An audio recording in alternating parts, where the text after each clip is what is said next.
This story is about a little girl, Mia, and her two adorable companions, her golden retriever, Max, and her tiny white kitten, Whiskers. A playful morning. Under the bright sunlight, Mia was playing in the garden. Her long, shimmering silver hair gleamed in the sunlight. She wore a beautiful floral dress and ran barefoot on the soft grass. "You both can't catch me," she laughed.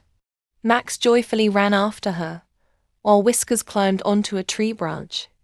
Excitedly, Mia covered her eyes and started counting. 1, 2, 3.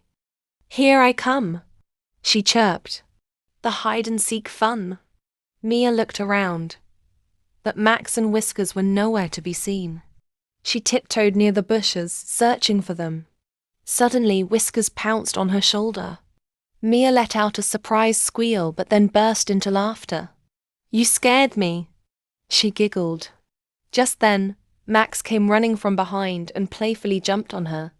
The garden echoed with their joyful laughter.